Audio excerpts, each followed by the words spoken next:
Everybody, it's your boy Mr.Davis, aka TheTransCapitalist. Welcome to another episode of Establishing My Masculinity. So today's topic is how to deal with anger and to make sure that you address your anger, especially in this toxic masculinity world. So as I say, I always share my own story, and I will tell you about the time how I almost got expelled from college and definitely ended up being suspended for 1 year. Like, they held my degree for 1 year. Yes, I know. So this is why I tell you right now that I am not a goody two shoes. I've been through my own trials and tribulations, but the world must go on, and you must learn from your mistakes and push forward. So this story basically happened at the very last day of like actual school, because the next week would be finals, and this was my senior year, and I was like grinding to get everything done so I can make sure that I can graduate. But at the time, I was in a messed up relationship with this chick Vanessa, aka going basically like it was on its way out and it was going to end anyway. But we always had this off and on thing, and plus this was a very relationship that I cared about because we were together for 3 years, and basically she was with me before my transition, at the beginning of the transition, encouraged me and all these things. So of course I had a lot of feelings attached to her, like we were in love, it was very passionate and all these other things, right?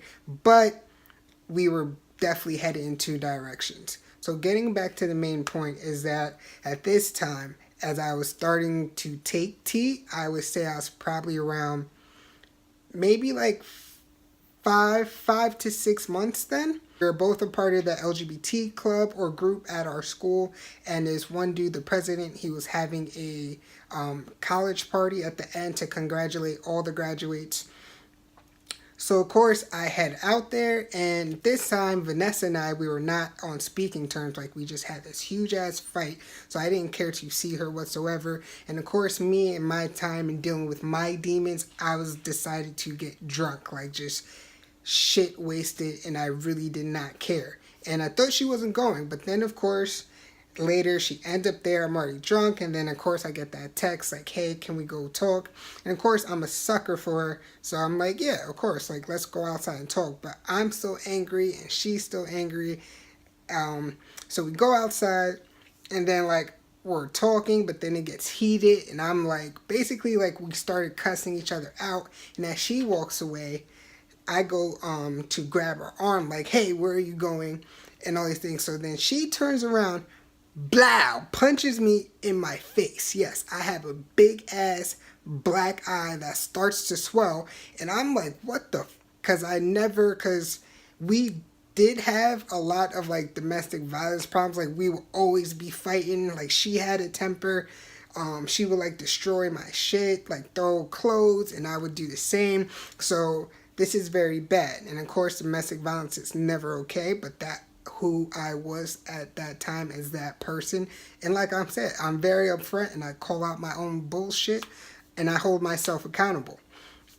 So after I said she like punches me in my eye, it is swelling up. I am like livid. I push her, I grab her, and I'm yelling like, what the are you doing? Why would you ever hit me like that? Like, how dare you? Who do you think you are? And then people see it, and then they break us up. And then she gets in her car and she drives off. And mind you, we still live on campus, both of us. Like, we live like basically across the street, our dorms. So I am fuming, like fuming mad. And mind you, I just had my tea shot too that day. So I'm like, you know what? I can't let her do this to me. That's not fair. I need to talk to her. Like, we need to handle this right now. So I literally walk from that college party to our dorms, which was basically like a mile and a half. No joke. And I'm just like, and it was kind of cold too, because I was upstate in Rochester.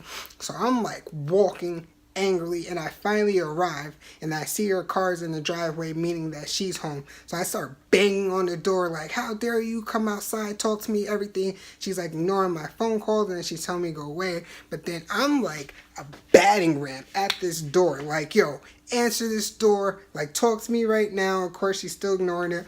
So then her window is at the bottom first level, and I see that the light's on. I see that she's there, and she's like, "Go home, like just leave," and all this. I'm like, "Nah, talk to me right now." So I literally like take this elbow, like you see that mark right there. That is me from banging in the screen door to like break the window for her to come out and talk to me. Yes, that is how angry and mad I was. And then people heard about the fight. So then like my frat brothers at that time come and call me or trying to find me, like, "Yo, calm down, like chill out, like just leave it alone, like talk to her later, like you're making a scene, you're making crazy." And then at that time for our school too, we had campus security, and they'll go around and do their rounds, so of course that catches their attention, and they're like, "Oh, if you don't like calm down, settle it, like we'll call the cops." And I'm just like, "Yo, fuck you, call the cops, do whatever you need to do." And I'm just like, in my head, like I went red, like black, mad. And mind you, I'm drunk too, so like I don't see nothing except for this goal of trying to talk to her and see if we can accomplish something. And of course that makes no sense whatsoever now. So then the cops come and they see my face and they're like, "Oh my God, what happened to you?" And I was like, "This woman like hit me, like my girlfriend hit me," and all these other things. So of course the cops knock on her door, tell her to come outside, and asked me if I wanted to press charges. And I was like, easily I could have got her arrested, but she was trying to go to like med school, and of course I don't want to mess up her record as such. So I'm just like, no, but I would like to address this situation. So of course the cops like de-escalate the situation and break us apart. And then she's like she's telling the cops her story, I'm telling the cops my story. So they write out this report, and then they like usher me home, and of course the ambulance come to check me out, because by this time my face is like swollen and black and closed. I can barely see out of it. And then I finally get home, sleep it off, and then I wake up and I just remember like, what the hell happened? Why is my face hurting? And I'm just like, are you kidding me? And then she texts me like, "What did you do last night?" and all these other things. I'm like, what did I do? I was like, do you not see my face? Like, hold yourself accountable as well. And then she's like, "You know what, forget it." And then at that time, little did I know that she went to campus security to report the situation as well. So now that Monday, I get a letter from the college saying that like I have to come to like disciplinary action. So we're basically in conduct court trying to explain both sides of our story, and it was a horrible experience for me, one as a trans person, and secondly as a man, because the supervisor and person head of it would misgender me, and it looked like he did on purpose and did not care to hear any of my stories and took Vanessa's side, which was definitely messed up, even though that we were both wrong. But anyway, it ruled that we were not allowed to talk to one another, have no contact. Basically, he wanted to strip away my walking privileges for graduation. And mind you, I worked so damn hard to make sure I graduated on time. So I was pissed beyond livid. I was crying, like calling my brother, trying to see like, what can I do? How could this happen? And mind you, all these, and then on top of that, we kept doing like petty things to one another, where it was just to the point that if we saw each other, like it was basically two dogs going at it. So this happened, but luckily with the help of my professor and who vouched for me, that I was able to submit appeal that basically neutralized all the charges against me until a later time. So I was able to walk.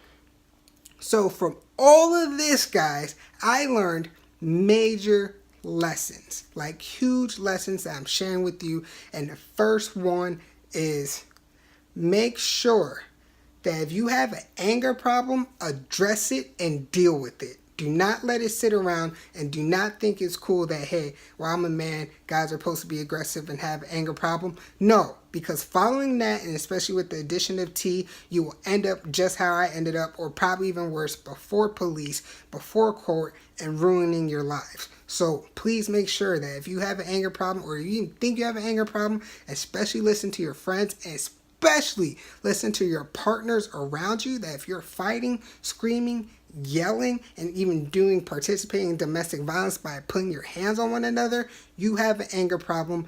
Deal with it now before it gets worse. Because I'll let you know right now that my ass almost lost my whole degree that I worked my ass off for, because I did not learn how to walk away. With the help, after the code of conduct stuff with my school, I was definitely ordered to go to substance abuse counseling and anger management. And that was the best thing that ever happened. It saved my life because I had a great peer counselor, Karen, I'll thank her to this day, that was able to sit with me, help me realize all my anger issues, all my triggers, and also gave me methods of what I can do to stop that. But what she also taught me, and with the help of my second therapist that I had, is that anger is a second emotion, meaning that there is a first emotion before you even get to anger that you're not addressing. And the reason that you're not addressing that is because you can't communicate it. So you get frustrated and you get mad and you take it out on whoever's in front of you or whoever's around you.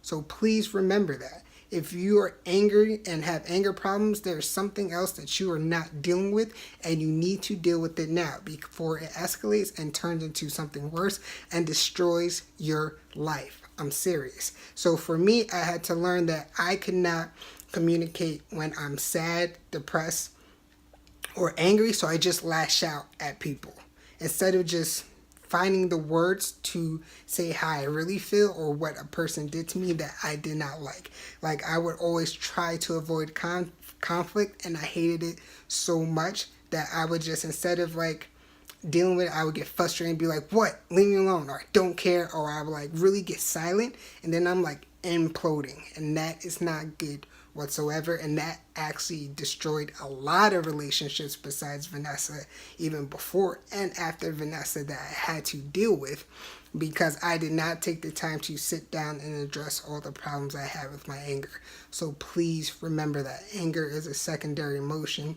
And then find out what your triggers are and find out outlets to handle your anger. So for me, that means if I am frustrated or I cannot communicate, I write out a letter to that person. Or if I'm very mad and fuming, I write out all the reasons I'm mad and whatever I can to just give that energy somewhere to go, so I'm not harming myself or I'm not harming others or other people around me, even physically, mental, all that type of abuse. So I found methods, and like I said, the first one and best one for me is writing. If I'm really mad, I'll try to like work out, run it out, like anything to dissipate that type of energy. But most of all, and what always works for me, like even if you cannot work out at that time, run at that time, or write something at that time, walk away from the situation. And this step saved me from a lot of relationships, even after Vanessa, where I encountered more women who would get angry and try to put their hands on me, or get angry yelling and like pushing and trying to do all those things. Like that is not cute. And women need to be held accountable as well. Just because a man does not hit you does not mean that it's okay for you to aggravate that man.